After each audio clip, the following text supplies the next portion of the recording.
at 100%. I mean, Minnesota didn't have the best power play during the regular season, about 19%, so 1 in 5, but 0.00 is not good. Let's send you out to Minnesota for the puck drop. We have to put the puck in the corners where it's difficult for their defensemen to pick it up and get that first man in there with good pressure on the puck.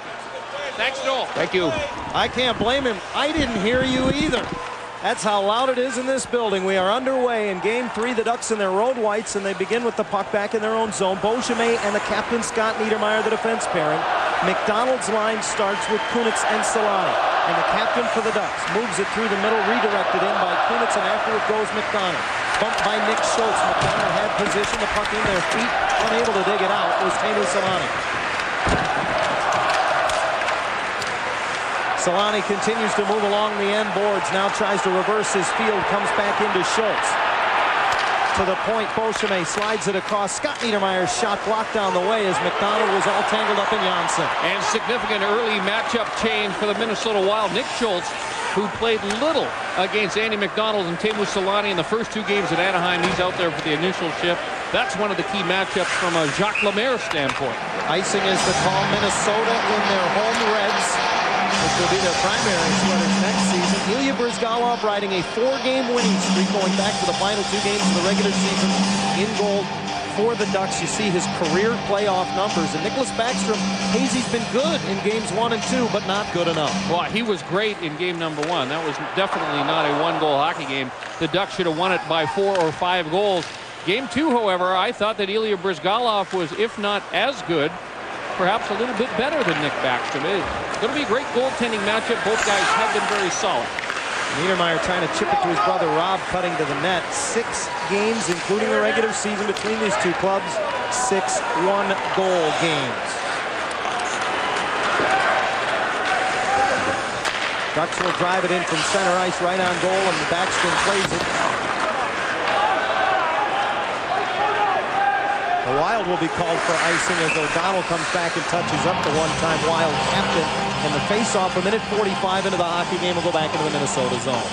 Randy Carlyle earlier today was talking about the fact that despite the fact he has a 2-0 lead, his team continues to make constant adjustments. A couple of lineup changes for him tonight. George Parrill's not in the lineup for Carlyle. Derek Bugard not in the lineup for the Minnesota Wild.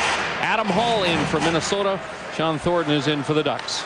Also going to get a look at Petteri Nummelen on defense for Minnesota tonight, and I think primarily a move made by Jacques Lemaire to help his struggling power play. And there's a big rebound off of Backstrom on the point shot from Pronger, but the Wild able to get to the rebound and clear. It's been a good start for Anaheim in the sense that they have been under control, and the Wild to this point have been unable to really test Ilya Bryzgalov. And I think a big part of the Anaheim strategy and the hope was that they would weather the early storm. Harris gets in on the forecheck and dumped. O'Donnell now gets the puck back, works it to the line, and Martin Skula, wrist shot.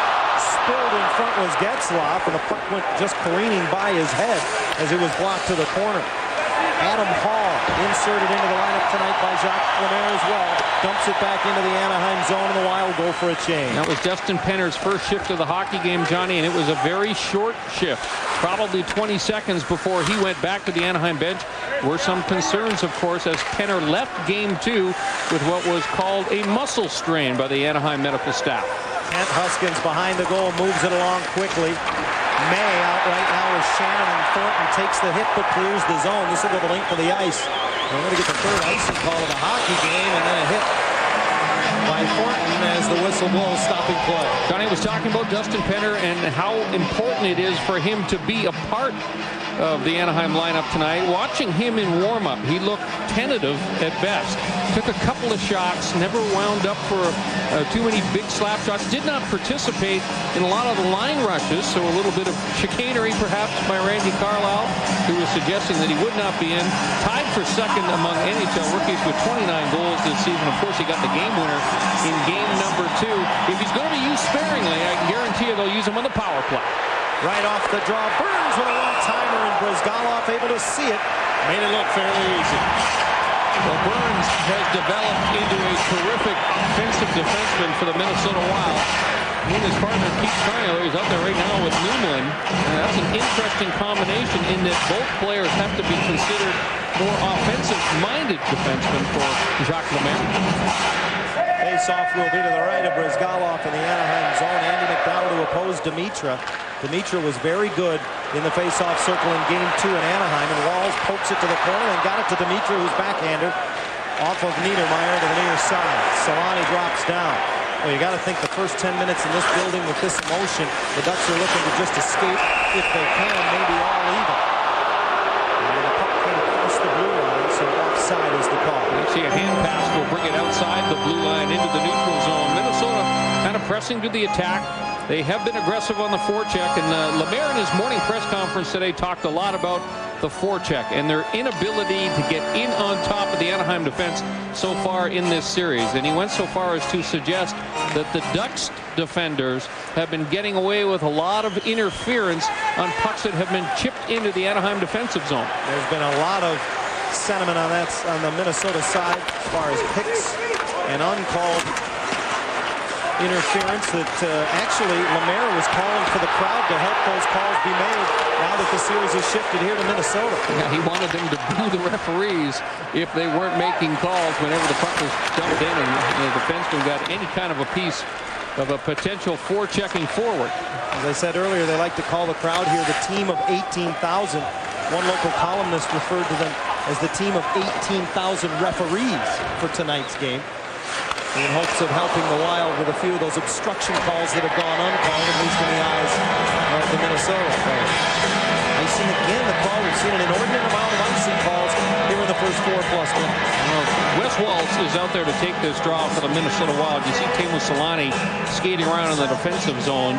He becomes the guy who will be asked to shut down Selanne in the 2 games here at the XL Energy Center. He's the key matchup centerman for Lemaire. Burns' shot didn't get through from the left point and cleared back. This is going to be, well, would have been an icing call, and now it's waved because Backstrom had left his crease. And the fans boo that, but it would have been icing had the Minnesota netminder just stayed home. Niedermayer forced to reverse it, and a penalty coming up to the Wild. And there's those 18,000 referees. But I don't think that's what Jacques Lemaire was looking for, because right now they're just booing. The interesting thing about the opening power play that we're going to see in a moment from Anaheim is that the Duck power play has looked great in the series. Even when they don't score, they've looked dangerous. Ducks have the extra attacker on. Niedermayer trying to work it to the front. That's blocked. And now more boos cascade down on Wes McCauley, who is working tonight with Brad Watson as the referee pairing. And the game's first penalty will go against Minnesota. Marian Gaborik will take a seat. And probably the most frustrated player in the Wild lineup is Marian Gaborik. See, he takes one hand off the stick and he reaches around and grabs the left hip of Scott Niedermayer. That's going to cost him a couple of minutes. And boy, we've seen a few undisciplined penalties from both of these 2 teams so far in the series, which has been a little bit of a surprise, I think, for the opening round of the Stanley Cup playoffs. Sorry, Johnny, when I talk about undisciplined penalties, I'm talking about the hooking and holding penalties that are, 180 or 200 feet away from your own goal. Yeah, we talked about that in the last game, and that one was a long way from the Minnesota goal. The Ducks 2 of 7 in the series on the power play, and Penner in the high slot fans on the one-timer. And that enables the Wild to clear. And they will get changes in the process as Brizgalov leads it for Pronger. Pronger had an assist in Game 2. Played over 30 minutes in Game 1, but then just over 24 in Game 2. Getzlaf has his shot deflected into the protected netting. And now a minute 22 remains in Anaheim's power play. Chris Pronger gets the puck in the middle of the ice in the neutral zone, and your team is on the power play. He is masterful at finding his target and picking the right target just before they get to the blue line. It's one of the reasons why the Ducks have been able to enter the offensive zone and get set up so easily so far in the postseason. It's all due to the quarterbacking abilities of Pronger. Koivu to oppose McDonald, face-off rim of the circle to the right of Backstrom. And the Wild control and send it back. Minnesota won the face-off battle in Game 2 after Anaheim had controlled the face-off circle in Game 1, and now McDonald gets it back to Kunitz. Quick shot handled by the left pad of Backstrom with that butterfly style, and then Bolshevik knocked it down, and as it's cleared the center corner, pressured, has to play it away. You can't get the pass cross ice, and now we'll retreat for a change as he and Walls go to the Minnesota bench. 50 seconds of the man advantage for the Ducks. Pronger winds up and hammers it in. Backstrom stays put. Schultz has it in his skates. McDonald trying to dig it free. It comes to Ralston. Penalty killer extraordinaire Brian Ralston clears the zone. Anaheim very aware of when Ralston is on the ice in every situation, even strength, power play, or shorthanded. He's a key player for them to neutralize. Pronger at the line, measures it down low, and Perry spins and gets it on net, smothered by Backstrom. That was an interesting looking save by Nick Backstrom. Rather unorthodox as he spread out, and it almost looked like he was trying to take away the passing lane more than playing the shot. But watch what happens here. Pronger zips it down low, and Backstrom, for one of the few times that we've seen him in this series, is a little bit overextended. Falls forward chest first onto the ice. Randy Carlyle puts his checking line out for the remaining 30 seconds, or excuse me, 20 seconds of the power play. And remember, last time they were out there on the power play, Hazy, in the first period of game one, Moen, Niedermeyer, and Paulson, they produced a power play goal. Well, it's a simple power play unit when that trio was out there. It's designed to get it back to the blue line and blast away and get lots of people screening the goaltender. The penalty is over to Gaborik. The Ducks had 2 shots on goal. Now they have the puck behind the Minnesota net, and it's Paulson to the line for Scott Niedermeyer. Tries to get a shooting lane. It's deflected wide on the short side. O'Donnell moves up on the right boards to keep it alive. Now Paulson spins it back on net, and it's blocked to the corner. And again, Paulson has it. Look to the point, instead he cycled it to the corner, and Moen, who had 2 assists in game 2, plays it along, and a penalty coming up for the Ducks. Rob Niedermeyer, I think, got the hook in there. And there's the 18,000 referees that we spoke of earlier. There's the indication by the referee. It's a hooking call against Rob Niedermeyer. He was trapped in behind the net. And watch what happens. This is a marginal hook. Oh, you know what? He gives him a pretty good tug, and it gets stuck between the arm and the hip of Skula. And for that, Rob Niedermeyer will sit down for 2 minutes. It's a Minnesota power play when we return. Randy Carlyle's club has had 1-man advantage, but there's no score in game 3. Rob Niedermeyer in the box, a holding penalty against him. This wild power play, as we talked about in our open tonight, 0 for 10 against Anaheim so far in the series. And they've had a great deal of difficulty getting the puck in and recovering it. Here they're able to do so on the first entry into the zone, but then they give it away. As Kunitz broke up the pass to the point and skates it as far as he can. Now into Minnesota zone, peels back and does a nice job chipping it back for Beauchemin. And now precious power play time working off the clock as Niedermeyer measures it and fires at the length of the ice. So over half a minute gone, and the penalty to Rob Niedermeyer, and the Wild changing, so they turn it over at center. Otherwise, they would have too many men on the ice. Beauchemin out with Moen, Scott Niedermeyer, and Paulson on the penalty for Ralston from a bad angle, and the rebound swept the length of the ice.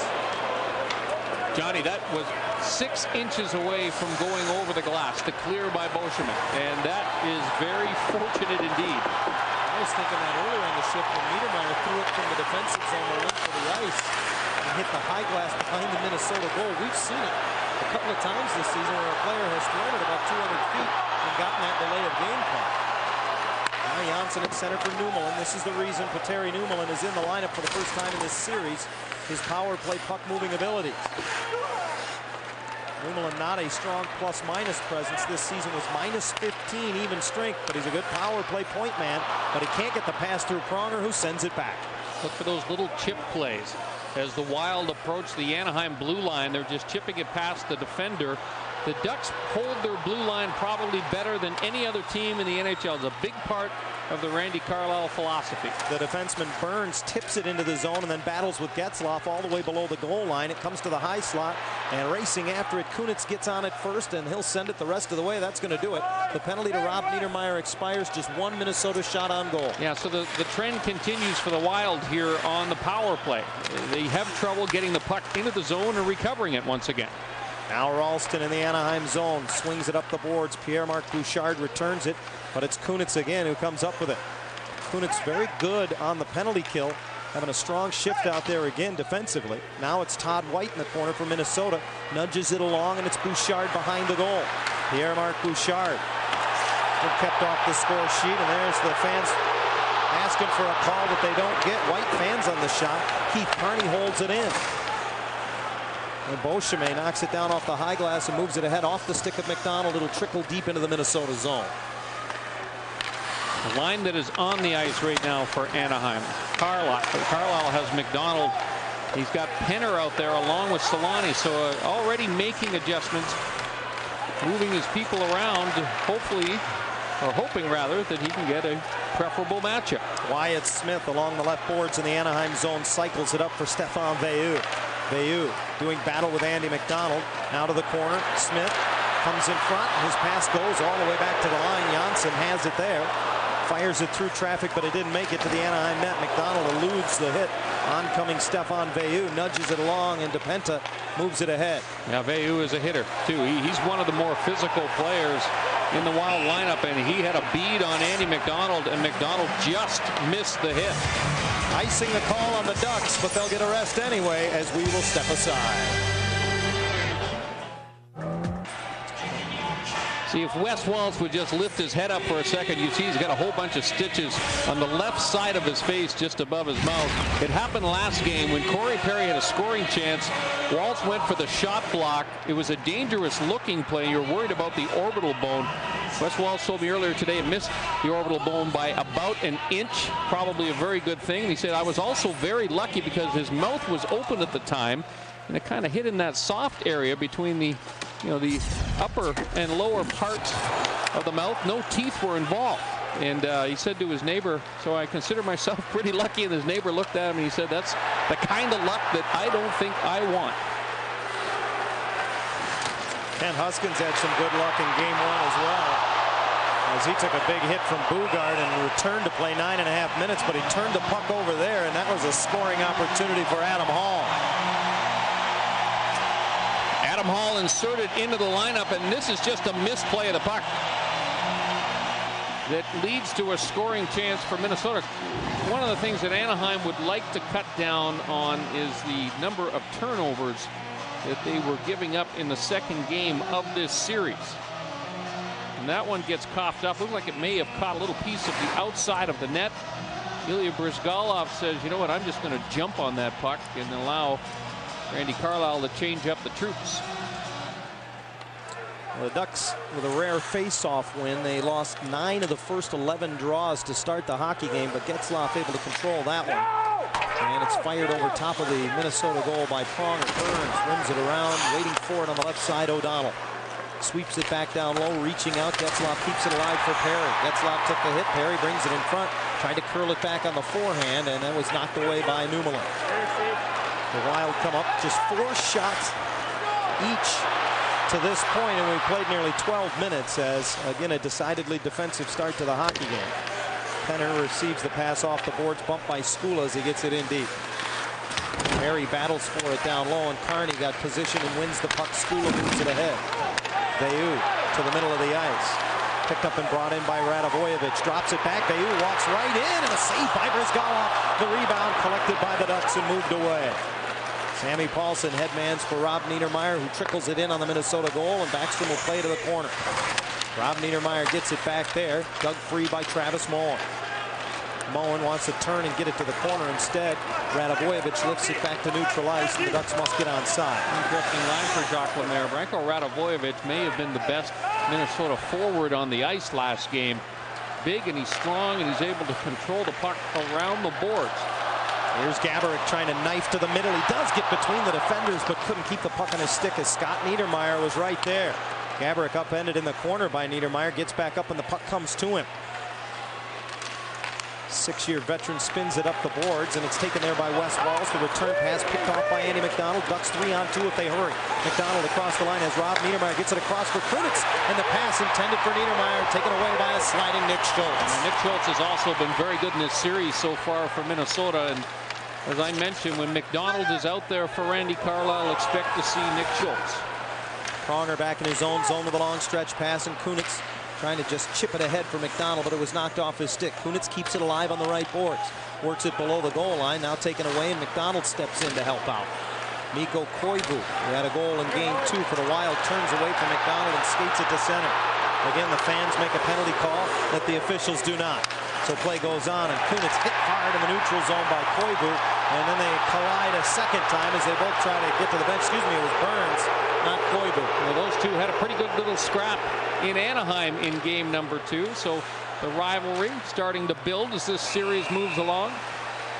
Long shot from the blue line, handled by Bryzgalov, who stayed on his feet to make that save.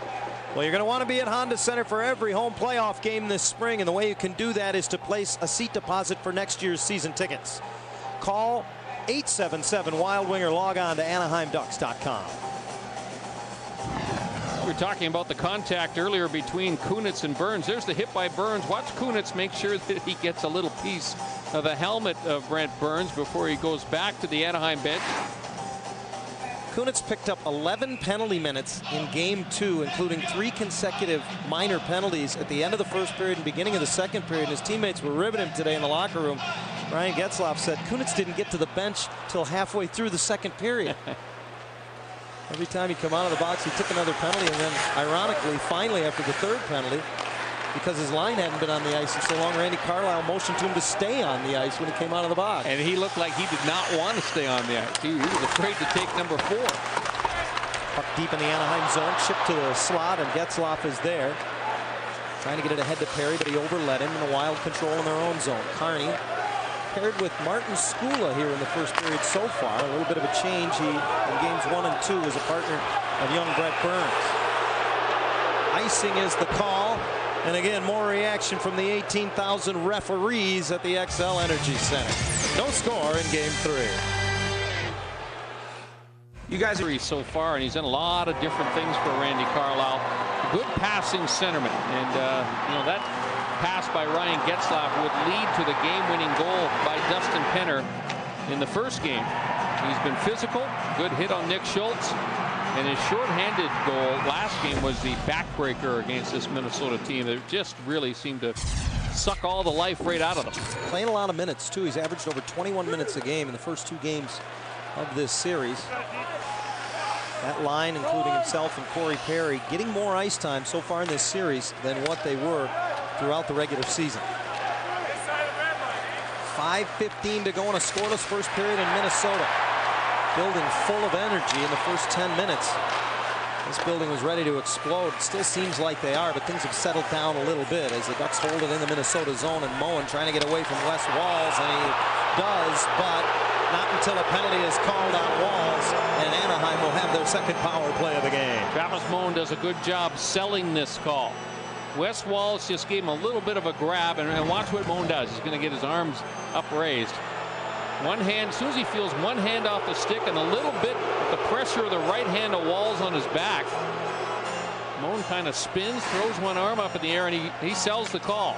Holding penalty against Wes Walz in the second Anaheim power play of the game. They were able to get a couple of shots on goal in the first. That, of course, hurts the penalty kill. Walz, a former Selke Trophy finalist back in 03, will not be part of the shorthanded unit as he normally is for Jacques Lemaire's club. Fans boo the call as they make it. White, without a stick, kicks it ahead. And shorthanded, the Wild will fire in from center ice. Janssen then retreats defensively. Minute 40 to go on the penalty to Walz as Scott Niedermayer headmans right up the middle for Getzlaf. Chips it over to a streaking Solani and just deflected away at the moment of truth by Koivu. Recovered, however, by Getzlaf. And behind the net, he tried to get it to Penner, and he's unable to recover the puck. And the Wild 2-on-2 shorthanded the other way. Veilleux and Koivu just shovels it in and goes to the bench for a change. Tony, it's going to be interesting to see how long Dustin Penner lasts on this first power play unit, because clear to me he's not at 100%. He's having a tough time in any kind of battles for loose pucks. Chris Pronger colliding at center ice with the referee, and he had words for him as he skated away from Wes McCauley, then goes back and gets the puck. Now a minute to go and a man advantage. Pronger winds up, hammers it around and in. Skula lifted a leg to let it go around, and it'll come all the way back to Pronger. Tees it up, a rolling puck, score! That one may have hit Corey Perry in front, but the Ducks have taken the lead on a power play goal at 16:05. You know, I'm going to say that this is scouting, this goal, because we've talked about Nick Backstrom and the fact that he is a very aggressive goaltender. The shot by Chris Pronger is headed about 5 to 10 feet wide of the net, and Andy McDonald just kind of sneaks out of the corner, lays his stick blade down, and Penner shoots it right onto the blade of McDonald. And you see the top of the crease, perhaps even a little bit beyond it. There's no way he can get back to protect the short side. Chris Pronger has that ability to keep his head up at all times It's why no one ever seems to block any of his point shots. It also enables him to spot a guy like Andy McDonald off to the side. Anaheim, with their third power play goal of the series, takes a 1-0 lead. Pronger picks up the assist, and now under 4 minutes to go in the opening period, the teams have combined for only 11 shots on goal. Conversely, in game one, the teams combined for 24 shots on goal. So a decidedly defensive posture, but Anaheim has taken a 1-0 lead. Smith's shot, as he intercepted on the right boards, is blocked in behind the net. Bayou keeps it alive for Radivojevic. Penta bumps him there, but Radivojevic continues to possess, and Smith whips it over top of the goal from a hard angle. Numelin held it in at the left point. Radivojevic back to Numelin. One-timer, that bounces wide. He didn't get all of it. And a penalty coming up to the Penta, who had lost his stick, and now he's going to go off for hooking. That's why he lost his stick. It was a good shift for Minnesota. They kept the puck in deep. They were able to cycle it around in the corners, and the Anaheim defense were unable to bang them off the puck. Eventually, I think it's going to be Ryan Shannon. Yeah, Shannon, excuse me, not the Penta. That gets the gate. It's a hooking penalty against Shannon. And the Wild now get a chance to tie this game up. See if we can pick up the penalty to Ryan Shannon. There it is, a little bit of a hook into the midsection of Stéphane Veilleux. Veilleux gets the call. Second power play of the game for the Wild, their 12th of the series. And Paulson digs it free on the boards and is able to chip it to the middle of the ice. Niedermayer will pressure as Ralston has to retreat into his own zone. And the lone assist on the power play goal moments ago by McDonald went to Pronger. And that's the reason Anaheim leads it 1-0. Beauchemin pitchforks it up the near side, and Scott Niedermayer will send it the rest of the way. Half a minute gone, and Shannon's minor penalty. So the other trend that we have talked about in this series, Johnny, holds true. The Ducks take a penalty late in the first period. They've done it in every first period of the series. They've done it in every second period of the series so far. And playing with fire a little bit, that's for sure. Here's Numelin. Tries to make the pass for Dimitra. Broken up by Beauchemin, and it clears the zone. The Wild will get a change. Dimitra goes to the bench, and Ralston back in his own zone once more. A minute remains in the power play as he'll hammer it around and in. Deflected by Niedermayer, came back to him, so he reverses it around, and it's run down by Ralston. Tries to turn and fire towards the net. It deflects down low for Adam Hall. Hall trying to chip it along for Koivu. It ends up in the near corner and is lifted out of the zone the length of the ice by Getzlaf, who will head to the bench for a change. The Anaheim defense, sometimes gets overlooked just how quick Niedermayer and Beauchemin are at getting to those loose pucks in the corners. It's Bouchard carrying into the zone, separated from the puck. It trickles to the high slot, and Pronger makes sure as he clears off the right boards. If you look at possession time in the offensive zone, it's incredible, really, the difference between the two power play units in this series so far. Minnesota, they're in. They have it for 10 or 15 seconds. They don't do a great job of protecting it for the most part. They don't get a lot of chances. The penalty's over to Shannon as Janssen walks the line, trying to find a shooting lane, passes it over in the long reach of Pronger, deflected it away from Koivu. Not a shot on goal that time for Minnesota on their power play after they had only one on their first man advantage. Radivojevic turns it towards the Anaheim goal. Pronger comes up with the rebound, angles it up the boards, and it's picked up and brought to center by Rob Niedermayer. Shannon chips it deep into the zone. Under a minute now to go in the opening period as Rob Niedermayer kicks at it along the end boards. To the line, Scott Niedermayer gloves it down, works it across for his brother. Rob turns, no shooting lane as Carney was right in his face, so he sends it down low for McDonald. The game's goal scorer skates away from a little pressure. Now to the corner, Scott Niedermayer gets it back to the line. Kunitz finds a wide open Beauchemin, who lets it go, and Backstrom makes the save and covers up. That was a better save than it looked like. It looked like Teemu Selanne deflected that puck. But here's where the aggressive play of Backstrom pays dividends. This time playing at the top of the goal crease really works out well for him. Beauchemin can hammer it. He keeps it low. He sees Selanne in the middle. I think Selanne got a piece of that puck into the midsection of the netminder, and he covers up at the end. 15.2 seconds remain in the opening period. Face off to the right of Backstrom. Johnny, here's that play by Chris Pronger. You talked about the long reach of Pronger defensively. You see the speed and the legs of Niedermayer helping them clear pucks out of the defensive zone, but Pronger uses different assets to take care of business in front of his own net, and that reach is a huge asset. Ducks win the draw in the waning seconds, and Beauchemin's wrist shot sticked aside by Backstrom. Solani hit behind the net, but able to work it in front and up the stick of Kunitz. Beauchemin did not hold it in. It's blocked back out center ice, and he knocks it across the neutral zone as the horn sounds. And the first period is complete at the XL Energy Center. More trends continuing here. The Ducks able to get a power play goal, and Minnesota still without one in this series. Well, Minnesota came out. They were flying. They got in. They got the forecheck established in the first couple of shifts, but they weren't really able to generate a lot in the way of scoring chances. And Anaheim has played a very disciplined game. And what we've seen so far is the Duck power play, when they get hold of the puck, seem to be able to control it, generate all kinds of chances. The Wild are having a much tougher time getting set up in the offensive zone. And not line to score, because they were held in check in game number 2 of the series. But for McDonald, Solani, and Kunitz to be a factor on the road is always going to be a little bit more difficult because of the matchup situation that they are faced with. So that goal by McDonald is significant for a number of reasons. Second period underway, and the Ducks cleared the zone. Their zone all the way back to get it from Minnesota is Nick Schultz. Long pass ahead, deflected by Koivu, but doesn't get past the blue line as Beauchemin stood it up. And now back the other way, Perry sends Getzlaf in. Getzlaf all the way behind the net, tries to stuff it in. Oh, and recovering, diving back with the stick was Backstrom. I thought he'd made it 2-0, Brian. Well, what a move by Getzlaf again. An even better save by the goaltender Backstrom. But you see the size and the strength and the presence of Getzlaf. Just 21 years of age, but he gets that puck. And he's always thinking on the attack. He's got the long pass up the right side, got around Gaborik, slides it across. Perry on the backhand, put it in front, tipped right on by Penner, and Backstrom smothers it. Well, if not for Nick Backstrom, this is more than just a 1-goal lead for the Ducks. Because off of the rush, they create back-to-back 2 great scoring chances. And Ryan Getzlaf had the first of those. Watch him go on the wraparound, and he's got room and space. What an athletic move that was by Backstrom to keep that out of the net. And this requires some strength because Getzlaf is a powerful kid. Again, the Ducks taking advantage of his aggressive nature.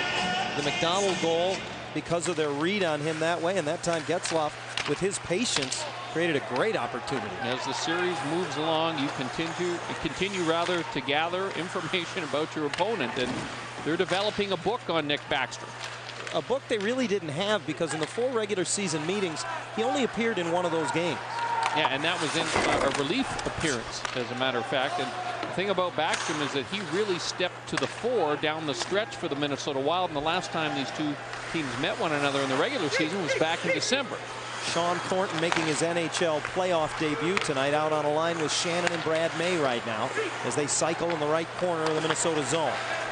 Brad May, the 15-year veteran, former first-round selection of the Buffalo Sabres back in 1990. Trying to keep it alive. He had 4 hits in just 11 minutes of game 2, did May, and boy, he took a run right there at Radobojevic. Yeah, his job is to make people keep their head up whenever they handle the puck, and this is a pretty good shift for what Randy Carlyle refers to as his energy line. Ryan Shannon with 2 big, powerful wingers, Sean Thornton and Brad May on the wings.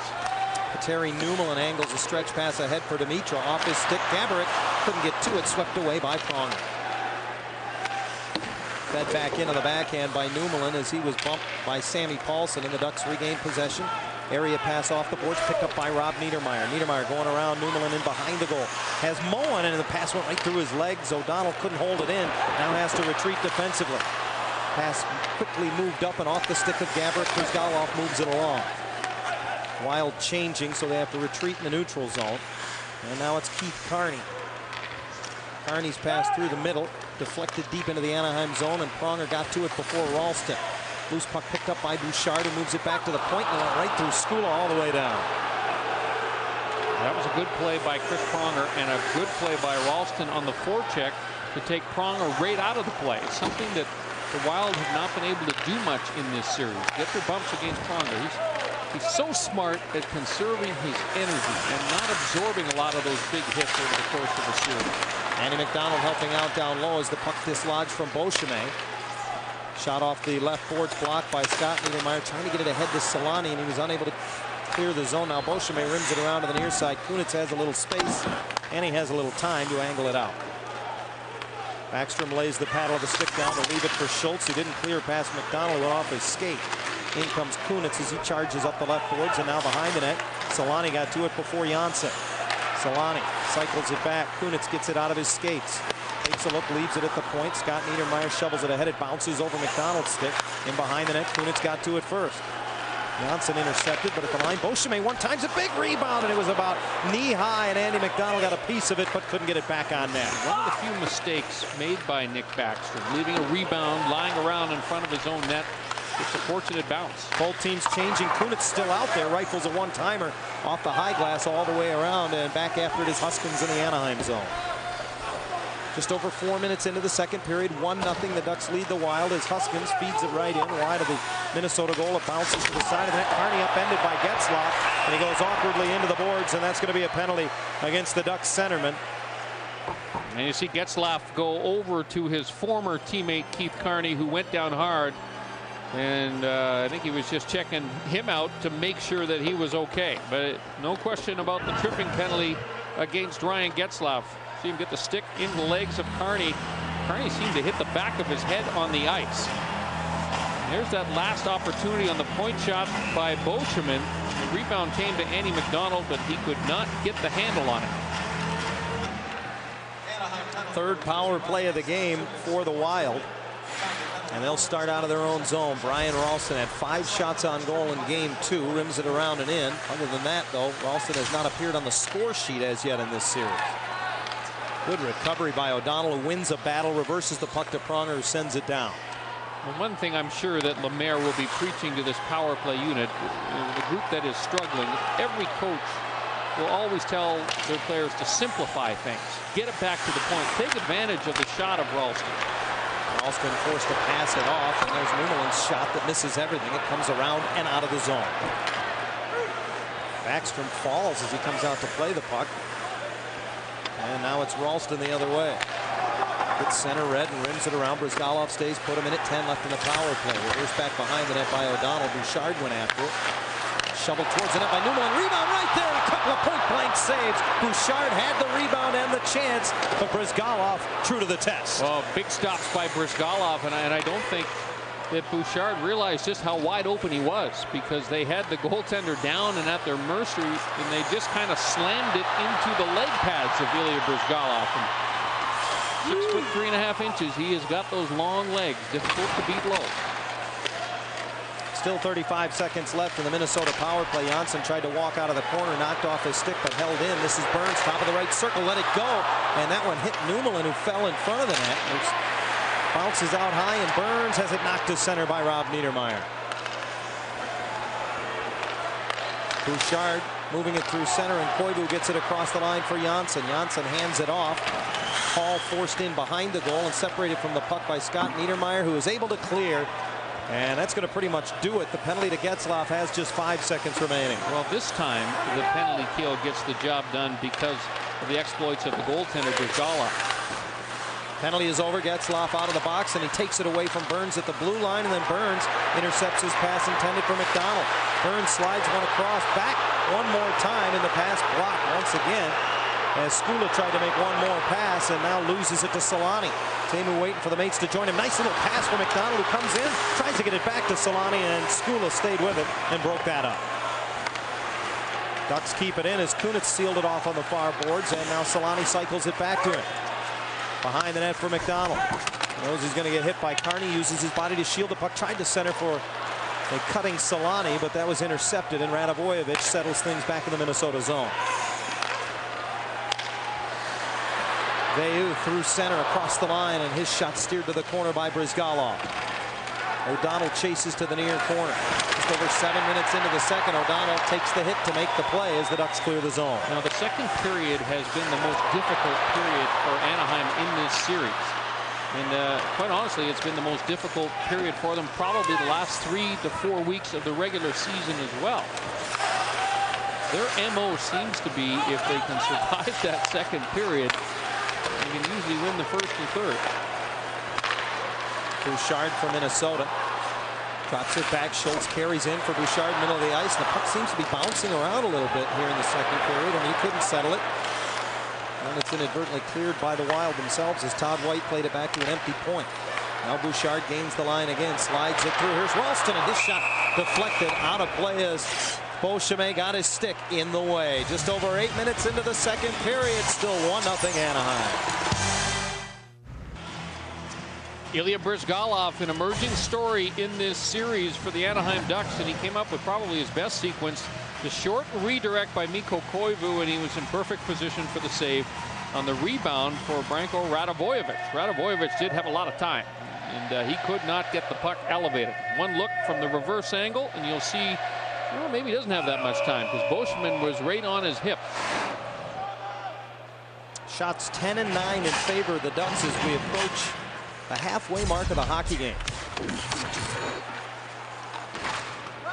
Burns at center ice for Minnesota controls.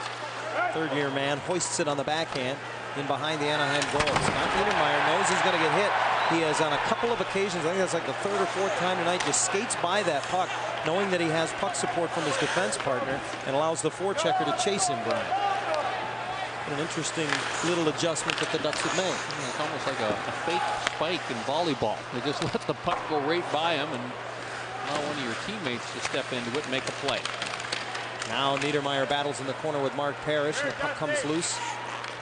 And Getzlaf able to work it up. He's with Solani and Penner right now, and Solani separated from the puck at the blue line. Turning back is Dimitra, tries to sneak up the left boards and takes a couple of hits there. Gaborik in behind the net, picked up by Getzlaf. Now Wes Walz collects it in the corner. Just has to cycle it back. Gaborik behind the net for Dimitra. Dimitra bumped as he centers it, and it ends up on Wall's stick, but he has to take it to the corner. Too much traffic in front. Dimitra again engaged by Scott Niedermayer. Puck in their skates. Dimitra couldn't find it. Now knows where it is. Scott Niedermayer plays it along. Walz gets it back to Carney. His shot went off a couple of bodies at the side of the goal, and the Ducks finally able to recover. Penner gets center red, dumps it the other way, and Anaheim will get a change. But again, not a lot of open ice for Marian Gaborik where he is most dangerous.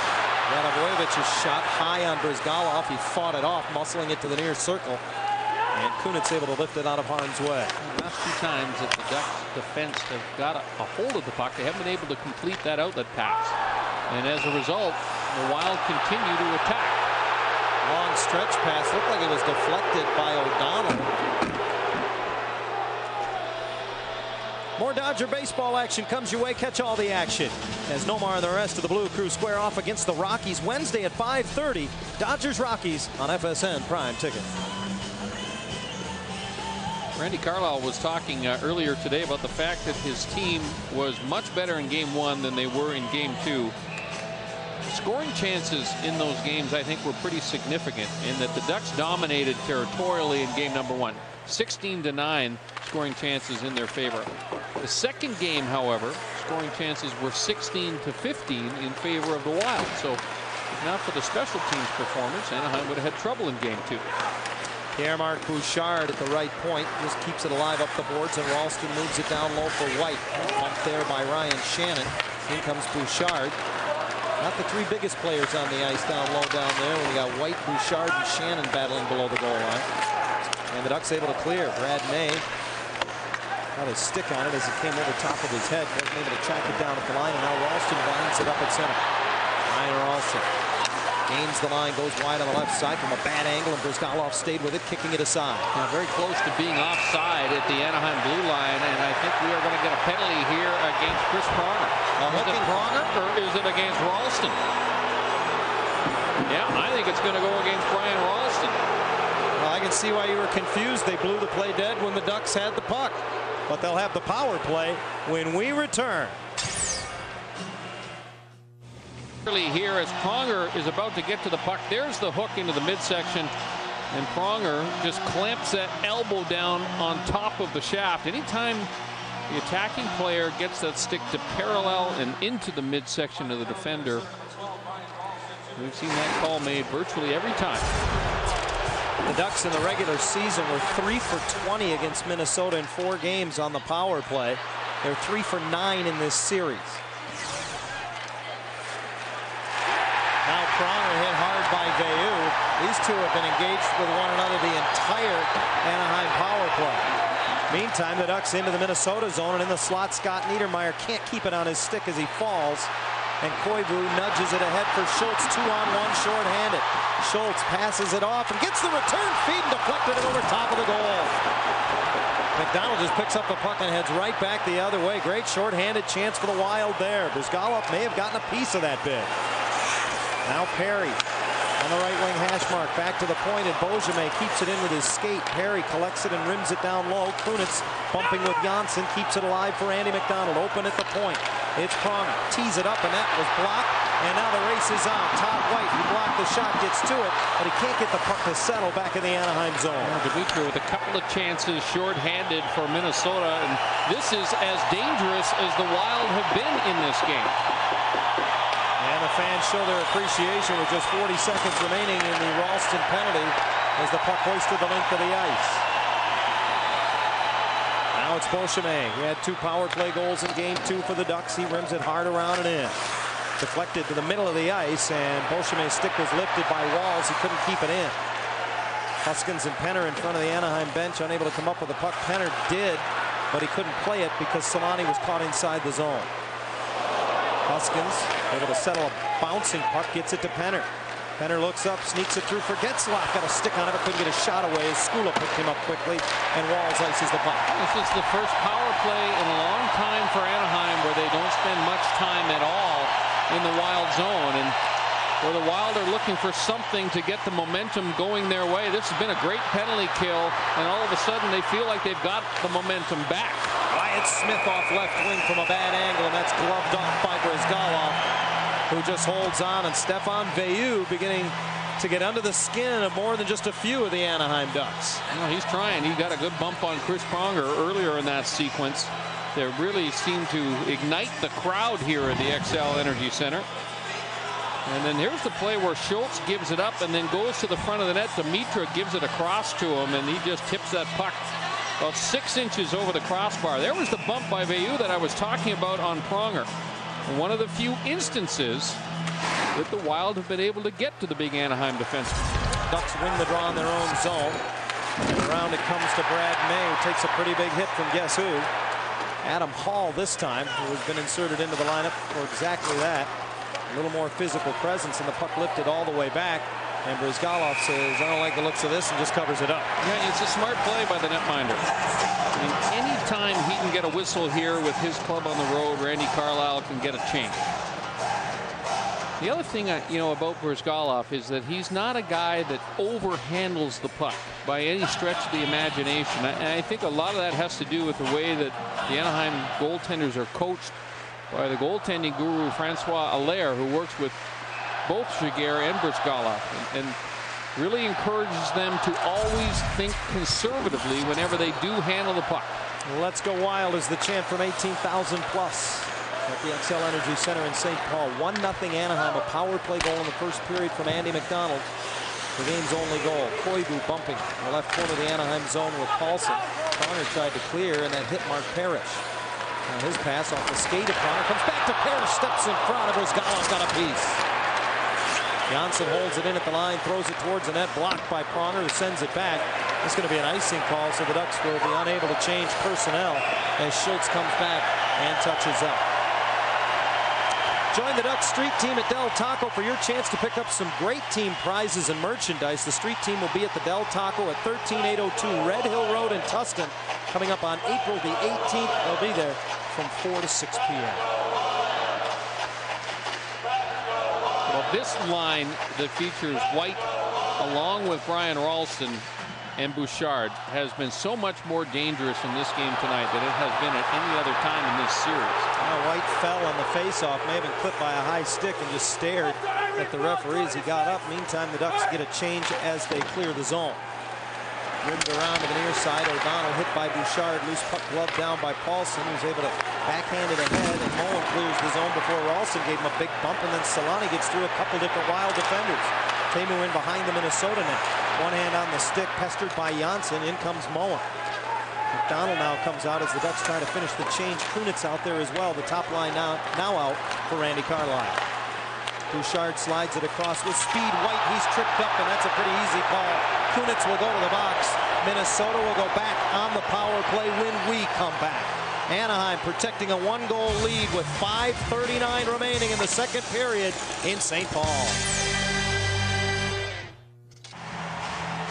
Well, he's becoming a regular over in the penalty box. Leads the team in penalty minutes. Chris Kunitz had 4 minors last game. He trips up White as he comes across the Anaheim blue line. Not much question about that one, but this is another huge power play for the Wild. Collectively 0 for 13 in this series so far, but the Ducks have got to feel like they're playing with fire. That includes 0 for 3 so far tonight as Beauchemin rims it around and Newman holds it in. Dimitra swings it to the left point and Ralston is there. Pass up the boards deflected as it went through the skates of Gaborik. He now battles with Rob Niedermayer for the puck. Over comes Scott Niedermayer as well. Everybody floods the left side of the Anaheim zone, and finally Rob Niedermayer cleared. And Paulson gets his stick up on Mark Parrish. I think the Wild are finding out just how physical a player Samuel Paulson is. Nice little play by Beauchemin to move it up the middle for Paulson, who heads shorthanded 2-on-2 with Rob Niedermayer into the Minnesota zone. Niedermayer to the right corner, protecting the puck as he goes in behind the net. Now hits the brakes, fires it off the side of the net as the rest of the penalty killers get a change. Very effective shift as Niedermayer goes to the bench. Minute 5 remaining in the power play for the Wild as Ralston chips it in. Gets up, goes after it, reverses it to the corner. Bouchard and Beauchemin meet there, and Pierre-Marc Bouchard for the Wild wins the puck. Now on the right wing half wall, Bouchard moves it down low. Koivu tries to stuff it as he steps off the goal line, and holding the post was Brizgalov. Now those are those simple plays that the Wild are going to have to go to. Bouchard walks to the top of the right circle, rifles one, and that's in the glove of Brizgalov. And a big stop by Ilya Brizgalov. You know, I was talking with Randy Carlyle about the success of his penalty killing unit, and he said our philosophy is very simple. We ask 4 players to go on the ice and completely outwork the 5 power play players who are out there for the opposition. Does not hurt, of course, when you get the goaltending, the type of goaltending that they are getting from Brizgalov. And the thing about Brizgalov is there's nothing flashy about his game. You know, I think he's really toned down that part of his game, as a matter of fact. He's very relaxed and much more of a low-key style from him. Radovojevich from Minnesota fires. In the top of the right circle, it went wide. Kept in by the Wild, who now have 20 seconds remaining in their power play. Koivu behind the net. Got to the puck before Pronger, works it to Burns at the left point. He wants to walk the line. A right-hand shot, hands it off now to Bouchard. Back to Burns. One-timer. And the net drifted high. He didn't get a lot on it, and it knuckled towards the net. Now Burns with a diving effort holds it in at the right point. Final seconds of the power play as Koivu tries to slide it across for a sneaking Dimitra, and O'Donnell got his stick in the way. Bouchard keeps it alive. The penalty is over. Kunitz out of the box. Koivu in the high slot, trying to find a little space. Skates wide to the left side and had his bid blocked by O'Donnell. And more the Anaheim defense has been getting into the shooting lanes. Radovojevich digs it out, and his pass went right through Koivu without a stick. Kunitz tried to glove it out of the zone, but Carney held it in. Dimitra misfired on a one-timer. Pronger goes to the corner, battling with Radovojevich. Puck squirts free. Sammy Paulson pounces on it. Kunitz will skate it out of the zone up the right side into the Minnesota end.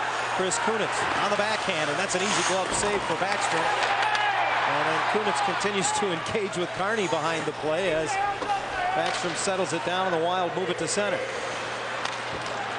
Kunitz sends it back in, and it's Solani who goes after it to the left corner. Bumped hard by Wyatt Smith. Carney put it right back into the 2 of them, and Solani fights off of Smith and wins the puck. 2:40 to go in the period as he cycles it back down low, and Andy McDonald got away from Skula to keep it alive. Penner gets it back to the point. Shoveled towards the net by DePenta, and that was deflected wide. Huskins activates from the left point, stepping up to the hash mark to keep it in. Skula angles it off the boards again, held in by DePenta, who sends it right back on top of the dasher. McDonald gets it off the back of the net, trying to feed it for Solani, turned away by Skula, but he has it once more. Andy McDonald to the point. Huskins one-timer. That went off the skate of McDonald. Penner to the corner after. A penalty coming up as Solani is spilled in front, and the linesmen are quick to step in. And with just 2:13 to go in the period, it appears the Ducks will go on the power play. It's going to be a goalie interference penalty against Solani, and he can't believe it. Oh, my. And what he is saying is the goaltender's got to stay in the crease. It'll be interesting to look and see exactly where the contact happened between Backstrom and Solani. There's Solani out. Oh, my. I mean, he's 3 feet out in front of the crease, and Backstrom looked to me like he initiated that contact. Watch what Backstrom does. He gets the stick out into Selanne, then he kicks out the right leg and actually slew foots him. And Solani's going to go. But you know what? Yeah, I thought this might even up here. Yeah, they're giving Nick Backstrom a penalty, too, for diving. I think common sense may have prevailed. It's going to be served by Wyatt Smith, and it'll be 4-on-4 hockey for the first time tonight. We haven't seen much of this in the series. With all the special teams play, Hazy, we haven't seen a lot of 4-on-4. Haven't seen a lot of 4-on-4, and that suits Anaheim just fine as they nurse a 1-goal lead in this game. So pretty much the remainder of the period going to be played 4-on-4. There's a slight difference between the penalty clocks and the game clock. The Wild into the Anaheim zone as Ralston circles all the way and serves it across. Kim Janssen trying to pass it, and that was blocked by Getzlaf, who steps into him. Bouchard and Scott Niedermayer to the corner after it. Niedermayer, who played over 30 minutes in Game 2, swings it around the board. Schultz held it in for the Wild. Yeah, he's logging big minutes in this one as well.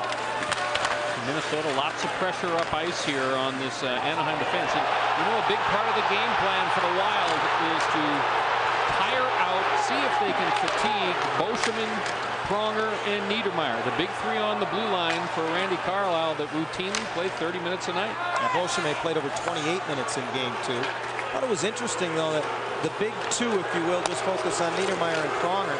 Pronger played over 30 minutes in Game 1. Niedermayer played 23.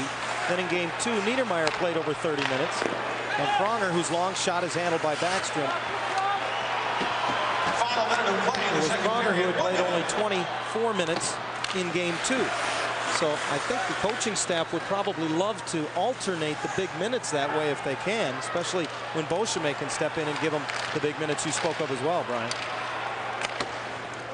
Right now, just under a minute remains in the period, and half a minute remains in the coincidental minors. To Selanne and Backstrom, Wyatt Smith serving the Minnesota goaltender's minor penalty. A scoreless second period to this point as the Ducks work back in their own zone. Rob Niedermayer through center ice, draped by 3 defenders, carries to the right hash mark in the Minnesota zone, then drops it back, and his brother Scott pokes it to the corner. McDonald gets to it. Looking for a passing lane, finds Beauchemin at the line. He hands it right back for Scott Niedermayer. A wrist shot, stick to the backboards by Backstrom. The penalties are over. Perry from behind the net stuffs it right through the crease, and it'll come out center ice. 5 seconds left in the period, and the Ducks are going to take the lead to the locker room after 2 periods of play in Minnesota. And regardless of how you do it on the road in the playoffs, that's always good. Yeah, bend but don't break. That has been the story of the Ducks in the second period in this series, and again tonight. The Wild territorially seemed to capture some of the momentum there with a huge penalty kill in the middle of the period. Got the crowd back into the game. But every time they do get a good scoring chance, they got the guy Brizgalov that they have not been able to solve. He has been rock solid, and the Ducks continue to play very well defensively in front of them. They lead the series 2-0. They lead Game 3 1-0 after 2 periods of play. We'll step aside. When we come back, they'll take it in the studio. Christine Nubla and Tom Murray when we return. Could be released for all games within 48 hours of game time. If you're interested in receiving information on the release tickets, you can register online today at AnaheimDucks.com. Ilya Brizgalov's been very good in this game, but you know, when you think about it, Johnny, he really only had to deal with 1 rebound sequence so far. I don't mean to take anything away from his performance, but I want to credit the people who are playing in front of him. His defense are doing a nice job clearing rebounds. Penalty coming up to the Wild as Getzlaf is tripped up behind the goal just 14 seconds into the third period. And Adam Hall will take a seat, in Anaheim, which has done so much damage in this series on the power play, will get another chance. Yeah, and you can kind of tell by the expression on Adam Hall's face that he knows that this is a tough one that goes against him. Here's Getzlaf. You'll see the stick come in. Did not seem to really touch Getzlaf all that much. Almost looked like he just lost an edge, but Hall will sit down for tripping, and Jacques Lemaire will look on very nervously from the Minnesota Wild bench. Remember the last Anaheim power play, sorry John, the Ducks had trouble for really the first time in this series getting the puck in deep and getting the power play set up.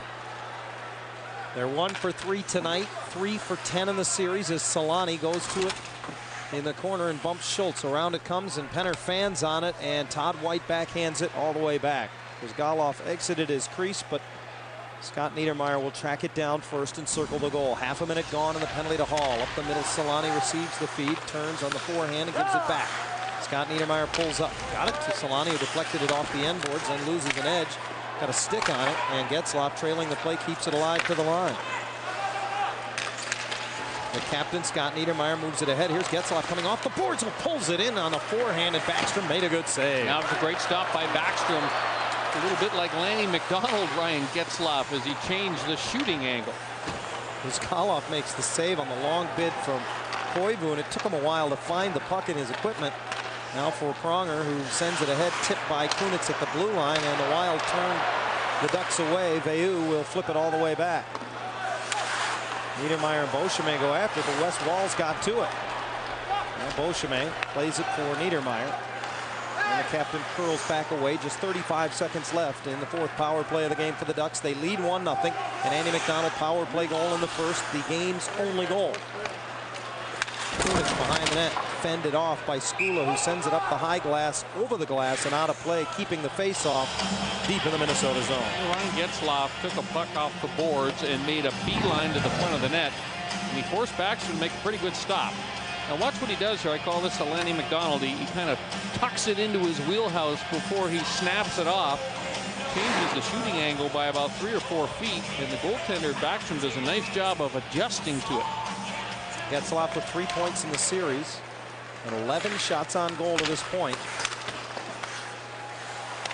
Ducks still on the power play for another 15 seconds. Rob Niedermayer, as again the shutdown line comes out to finish the power play for Randy Carlyle. Back to the line, Beauchemin shot through traffic and just wide. Paulson was screening in front. I don't think that Nick Backstrom saw that puck, because he did not react to it at all. Good job again by the Ducks shutdown line that Carlyle uses. And we've seen this used a lot more by the Anaheim coach here as he tries to, I think, not only change the look of the Duck power play, but at the same time, Jacques Lemaire likes to throw Marian Gaborik over the boards, killing penalties in the last 20 seconds of an opponent power play. So now he's got to shut down guys out there even when they're on the power play when Gaborik's out. Ducks now 1 of 4 on the game on the power play. Here's Penner, and he doesn't get anything on the one-timers. He was set up nicely by Getzlaf on a good individual effort to win the puck. O'Donnell holds it in at the line. Getzlaf turns with it, finds Perry in the corner. Perry dangles it right on the goal line, and Walls took it away. Now for Marian Gaborik. Gaborik able to wind it up through the neutral zone and turn on the Jets. Caught on the back check by Perry, and the puck knocked off his stick to the corner where O'Donnell battles Dimitra. In comes Getzlaf. Players strewn all over the place, and Getzlaf comes away with the puck. Ducks 3-on-2 if they hurry as May joins the rush with Perry. And Perry can't receive the pass cleanly. Carney plays it back. Good play by Keith Carney to headman that puck quickly. Perry was on his way to the bench for a change, found the puck and pitchforks it in, and then gets that change. 3.5 minutes into the third period, the Ducks lead the Wild 1-0. DePenta knocks one down at the blue line, and Solani leaves it for him just inside the Anaheim stripe. McDonald banks it off the boards and pokes it into the Minnesota zone as he slips by Skula. Andy McDonald bumped by Veilleux down low. Solani reaches in. He and Janssen to the corner after it, and Radivojevich moves it to the middle. Wyatt Smith gives it back, and Radivojevich's pass behind Stefan Veilleux in the neutral zone.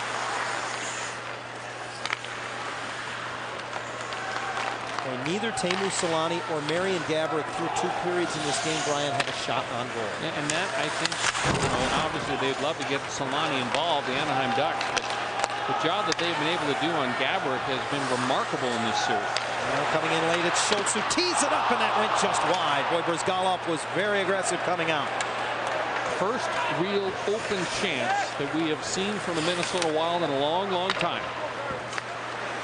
At least here in the third period for sure. May shovels it right back in as the pass went off the skate of Burns. And now it's Numelin from behind the Minnesota goal. No, but, in a series which has been difficult for the Wild to score enough goals to win games, perhaps they're going to have to activate that defense a little bit more aggressively the rest of the way. Skula and Perry battle below the goal line in the Minnesota zone, and Skula moves it ahead for his defense partner Carney, now to Adam Hall. Tell you what, Keith Carney has been sensational in the early going of this third period. The most seasoned postseason performer on the Wild roster, playing in his 83rd postseason game in his career. Carney, a longtime Anaheim Duck. Now he's battling with Moen in the corner and works the puck loose for White. White throws it up the middle, and that'll go off the skate of O'Donnell, and then settled down by Moen, who pitches it back in. Paulson gives chase for the Ducks and bumps with Skula. Martin Skula goes down. Paulson wins the puck. Sammy Paulson picked up by White, shovels it along. Rob Niedermeyer now to the right corner, reverses back away from Brett Burns. And Brad Watson, the referee, as well. White able to come up with it and sends a long pass ahead for Ralston. Long shot in wide of the Anaheim goal from center ice. Battle ensues on the near boards, and Paulson wins the puck, hinging it back. Pronger moves it up and out. You know, it was significant, John, that last sequence for the Ducks. Chris Kunitz had one of those 50-50 decisions to make. Do I go in on the forecheck, or do I hang back? He hung back, which tells me that Carlisle is really hammering home the point that they need to keep that third forward high at all times. So the one thing they've done a nice job of in this game, no outnumbered attacks against for Minnesota. And that is the real strength of the Wild team. Dimitra trying to shovel it up the boards in the Anaheim zone, but it's chipped past him, and Solani trying to jump into the play. Good recovery as Dimitra won the puck back and then fires it over top of the Anaheim goal. And that thing ricocheted right back into the slot. Pronger with the one knee to glove it out of harm's way. Now Kunitz comes up with a puck, joined at center by Solani with speed into the Minnesota zone. Drop pass McDonald. Back to Solani, and a kick saved by Backstrom. Good rush by the Ducks there. One of the first good opportunities they've had in this third period. That was a real counter-punching rush from Anaheim. But it kind of came towards the end of a long shift for Solani and McDonald. And lacking a little bit in terms of the energy. Here's Getzlaf getting the feed from Scott Niedermeyer for May. Back to Getzlaf. Pulls it in, and another big save by Backstrom. Boy, Getzlaf has had some chances on Backstrom in this third period and in this game now. Scott Niedermeyer has his bid blocked, but Brad May out high, able to keep it in and swings it down low. And that works for the Ducks. So that third forward high, the puck just popped right to Brad May. Now it's Perry trying to get away from Wyatt Smith behind the net. Corey Perry protecting the puck, brings it in front, tries to stuff it and lay in the paddle, the stick down. Backstrom turns that aside. Again, down low for Perry. Chips it over for Brad May, who comes down to help him. Now Perry gets it back. Picked up by Carney. He reverses away from him. Behind the goal, Corey Perry angles it off the wall. Scott Niedermeyer, one-timer through traffic, went off the sideboards wide on the short side, and Wyatt Smith rims it around, not out. Beauchemin held it in. It's been a long shift for the Minnesota defenders. They've been bottled up for quite a while. Anaheim able to get a change and get fresh forwards out onto the ice. Now the Wild are able to get off, but what a great shift that was. You talk about a momentum changer. That was it for the Ducks. We're over 8 minutes into the third period. 1-0 Anaheim as Numelin's pass goes off the stick of Hall wide of the Anaheim goal, and Brzgalov clears it himself. Moen gloves it down, drags it with him up the dasher, chips it in. Rob Niedermeyer gets there first. The rest of the Ducks are changing. He fires it on a bad angle on net, and Backstrom plays it along. Koivu ahead at center for Parrish, who rims it around and in all the way to the far side. McDonald and Hall battle for it, and Andy McDonald able to one-hand it out of the zone. Long time between whistles here in St. Paul. 11:20 to go, third period. Huskins starts out from behind the Anaheim goal. Takes it to the left boards and then angles it ahead. And Kunitz chips it just inside the Minnesota line and forces Schultz back in behind his net. A lot of these last couple of shifts, by the time the Wild have got the puck, they've been defending at the end of the shift. And by the time they go on the attack, they just kind of flip it in and change. So there's no sustained kind of a forecheck and no sustained attack whatsoever in front of Brzgalov. Dimitra forced to dump it in. O'Donnell beats Gaborik to it, reversed it, and Pronger reverses it once more for Rob Niedermeyer. Shoveled up the boards, but still not out. Walls hit hard there by Moen, and the puck won by the Ducks. O'Donnell just feathers it up the left boards into the Minnesota zone. Martin Skula, a one-time Anaheim Duck, now sends it ahead for Todd White. White tried to send it in. It went off the stick of Getzlaf. Trickles on goal, where it will be gloved off by Brzgalov, who will hold and settle everything down. 10:28 is what remains in the third period in St. Paul. Game 3 between the Wild and Ducks. Ryan Getzlaf has played another strong game tonight, and boy, he had a great opportunity moments ago Little play here by Brad May. Gives it back to Getzlaf just as the defender turns. Getzlaf, prime scoring territory. Robbed by the netminder Backstrom. And boy, what a nice fit Brad May has been with Dustin Penner. Hampered by injury, May has stepped onto the line with Getzlaf and Perry and has played very well in this game. Off the draw, Burns fans on it, and it's picked up by Rob Niedermayer. Wants to press the issue, has Kunitz with him. Niedermayer in on right wing, takes the shot, he scored! He went high on the glove side, and Rob Niedermayer has made it 2-0. Wow, what a shot by Rob Niedermayer, and this place is in shock. The puck came back to the point to Brent Burns, and he mishandled it, and away went Niedermayer, and he was flying. Here's the mishandle. Niedermayer pokes it by him. It's a 2-on-1. He's got Kunitz on his left, Numelin back defending, and Numelin says, I'm taking away the pass, and Niedermayer says, I'm going to throw it up and under the bar then. And that was just a wicked wrist shot by Rob Niedermayer. This is a guy who scored just 5 goals all season long for the Ducks, Johnny. But this one was huge. First goal of the postseason for him.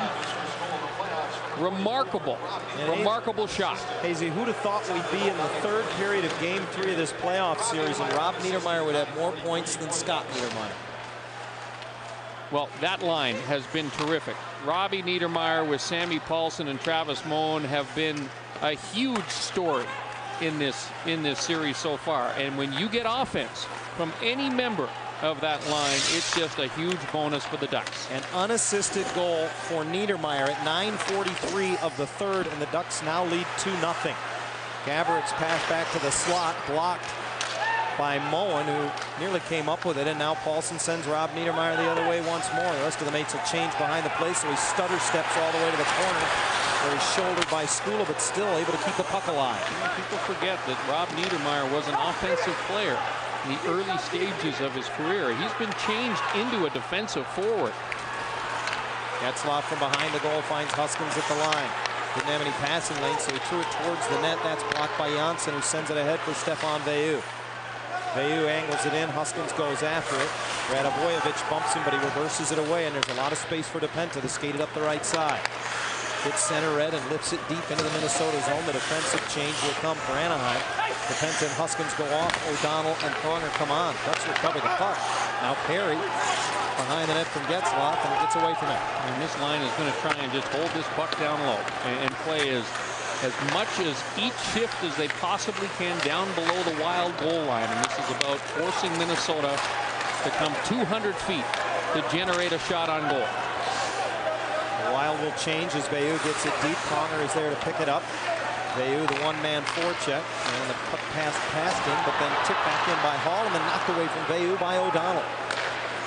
8:15 remains in a game that Jacques Lemaire called critical this morning for his hockey team. Down 2-0 in the series. They're down 2-0. The Wild are here in Game 3. And a must-win is getting a little short on time for the Wild right now. Under 8 to go. As a bouncing puck knocked away by Huskins, and it comes right back on goal.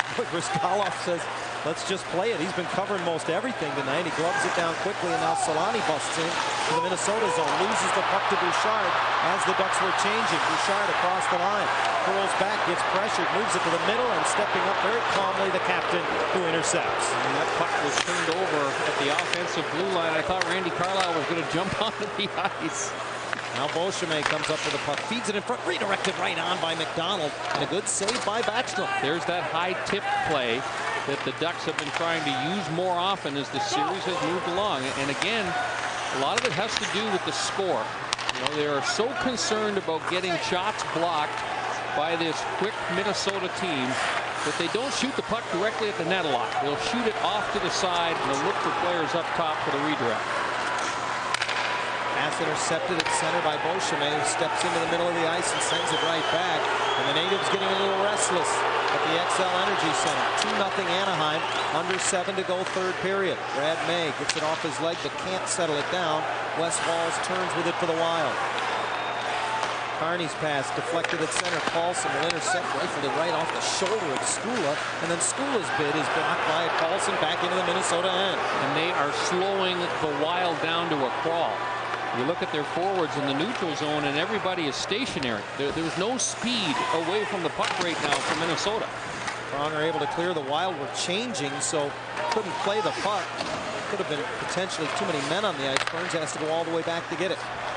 Veilleux has it stripped by Solani in the high slot. Teemu turns, tries to serve it over. Did get it to McDonald, his backhander, and that's sticked aside by Backstrom, who gave up a rebound there. Kunitz keeps it deep, and now McDonald just working a little clock with Solani in the left corner of the Minnesota zone. Wyatt Smith drops down to help out, and the Wild clear to center. O'Donnell flips it right back in.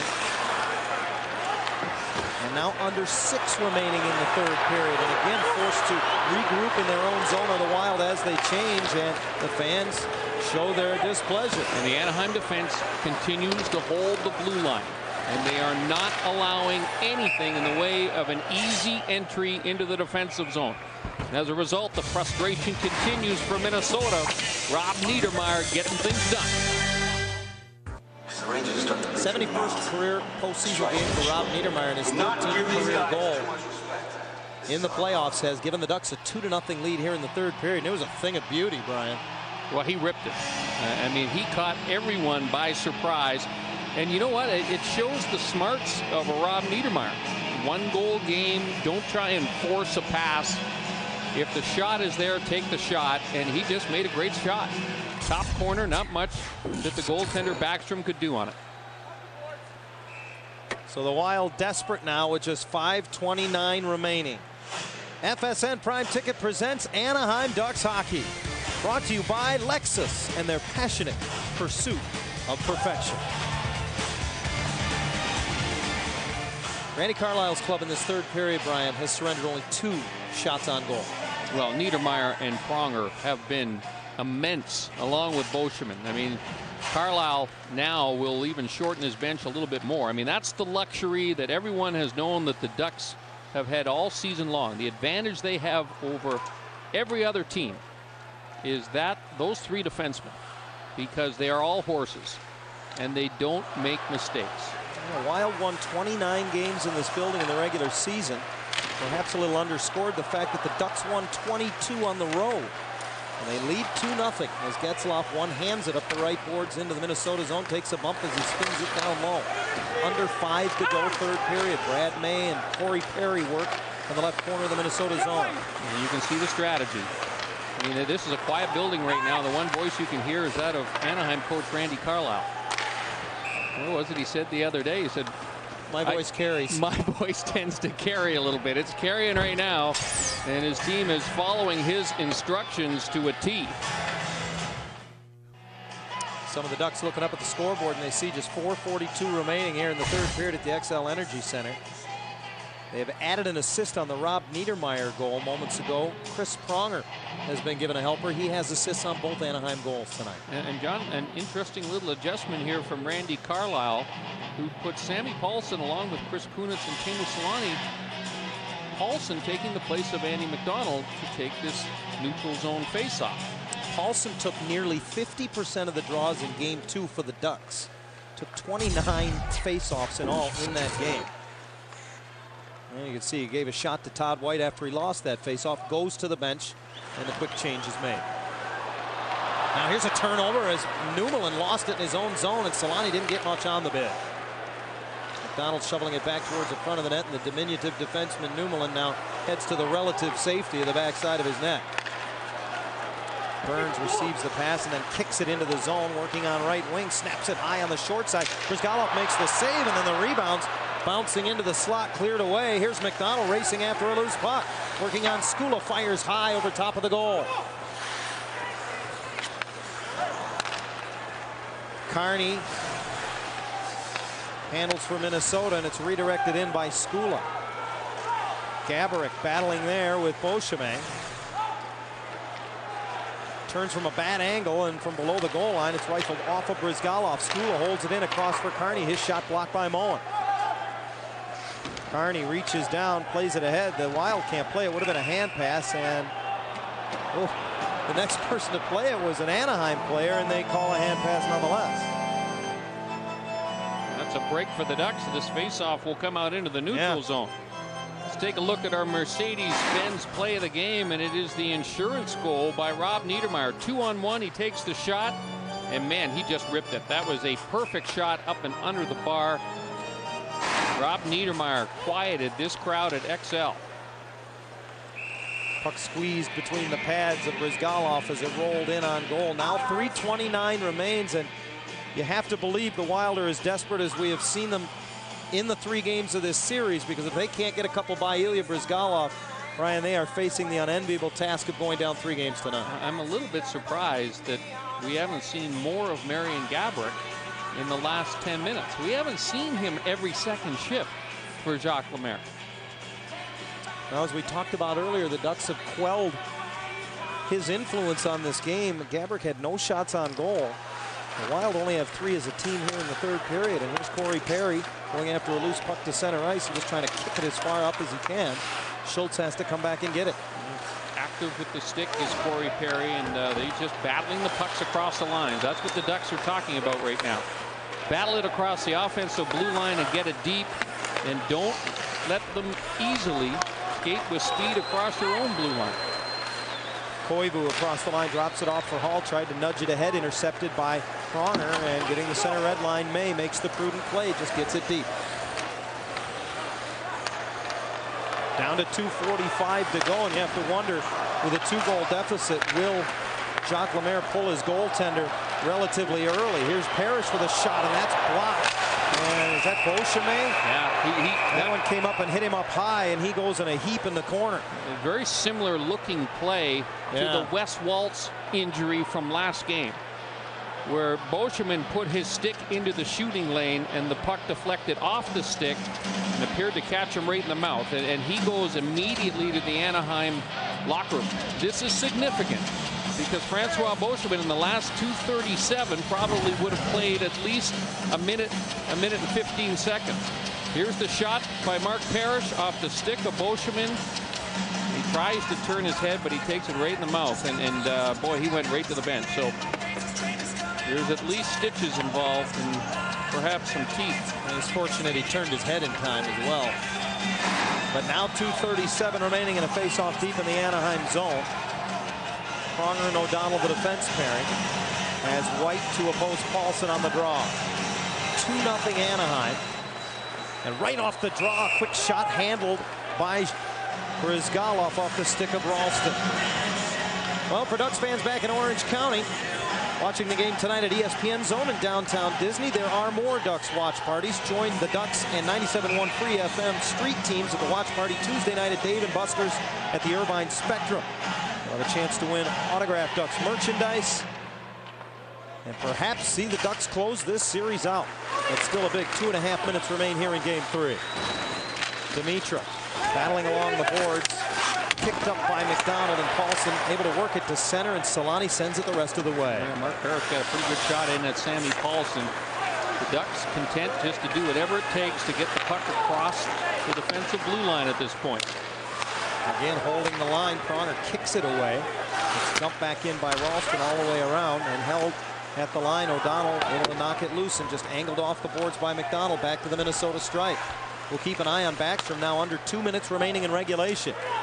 Puck deflected to the near corner. Scott Niedermayer moves it up, and skipping rope to get out of the way of it was Solani. It goes the length of the ice, no icing. Ducks will get wholesale changes on the fly, and the stretch pass by Janssen deflected deep into the Anaheim zone by Radivojevic. Backstrom stays put as the Ducks work it around the zone, and again clear to neutral ice. Down to 1:35 to go on a very quiet XL Energy Center in St. Paul. A big hit in the neutral zone as Moen was upended, but the Ducks again worked the puck the other way, and trying to get behind the defense was Rob Niedermayer, and behind the play, Radivojevic mixing it up with Sammy Paulson. Yeah, and you know what? They'd love to get a piece of Sammy Paulson and get him off the ice, but as we've seen from Sammy in the past, people just don't realize how strong Paulson is. And he clearly has been driving the Wild absolutely crazy. Remember, he's the guy who has been given the assignment of shutting down their superstar, and he's been brilliant at doing it. There's the shot that Radivojevic takes on Travis Moen. That was earlier in the shift. And after that, he went into the middle of the ice. grabbed a hold of Sammy Paulson as well. So Radivojevich trying to shake things up, but perhaps a little bit too late. Well, Paulson and Mullen go to the penalty box for the Ducks here, so it'll be interesting to see what calls we get here. Did Radivojevich draw a power play is the question now. A minute 21 remains. The Ducks on top 2-0 in the series and here in game 3. And everyone looking skyward to try to figure out how these penalties exactly are going to be meted out.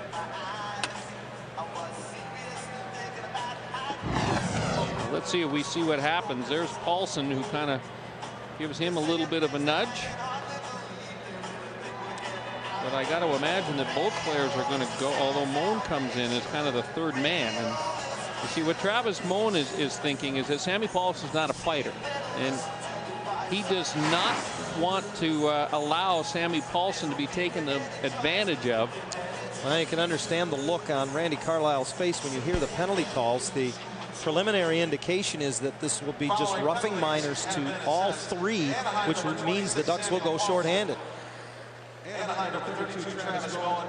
And Minnesota number 92, Bronco Radivojevich. You can see Carlyle saying 4-on-4, right? No, he's wondering if it's 5-on-4 or does it go down to 4-on-3. Yeah. Paulson to the Ducks, Bowen to the Ducks, and Radivojevich. And Brad Watson comes over to clarify things for the Anaheim coach.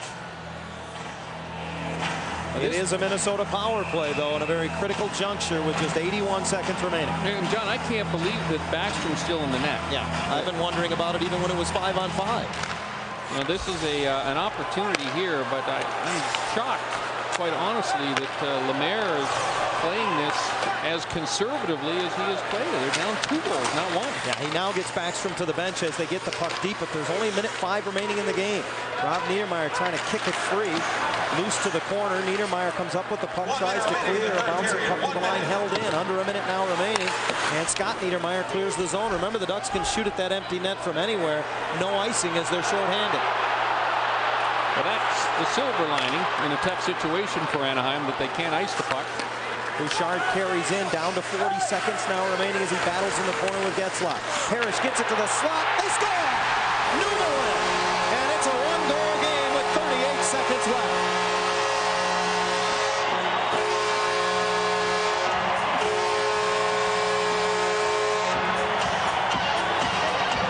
Well, the penalty proves costly, and now the Wild have life.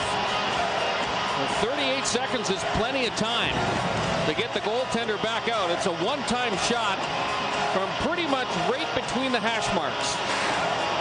The goaltender Brzgalov played it well. He was moving out aggressively, but Newman just beat him with a better shot. Now we got a situation where the Wild will put Nick Backstrom in for the opening faceoff and then get him out. But here's a battle won by Pierre-Marc Bouchard, and he manages to hoist that puck out into the middle of the ice. It's a perfect pass. What a pass by Bouchard to Newman. Bouchard will draw the assist, Newman's first of the playoffs at 19:21, and now I'm not sure whether Randy Carlyle called the timeout or Jacques Lemaire, but the team circle the wagons. The good news for the Ducks, they'll no longer be shorthanded. And just 38.2 seconds remain here at the XL Energy Center, and those who have stayed, and that's most of them, realize that this game is far from over. Well, this is all about puck possession here. You look at the two respective teams, they got their stars on the ice, and Carlisle's got a lot of beef out there to try and defend this 1-goal lead. Paulson, huge, wins the faceoff. Scott Niedermeyer angles it ahead, and it's deflected by Rob Niedermeyer into the Minnesota zone. Backstrom quickly heads to the bench as Koivu gets center red and rims it around. 25 seconds left in regulation. 2-1 Anaheim. They battle in the corner. It's worked up the boards. Getzlaf just fishes it out to center ice. This is going to eat some clock. The net is empty.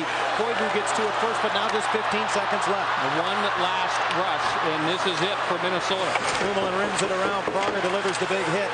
Getzlaf trying to eat the puck in his skates. It's nudged down low. Parrish centers, deflected away. It'll come to the line and out, and that's going to do it. Minnesota has to get onside. They're going to run on a racetrack. The horn sounds in St. Paul, and Anaheim has taken a 3-games-to-none lead in this series. I don't know if you can play a much better road game than the Ducks play. They had their problems in the second period when they lost a little bit of momentum.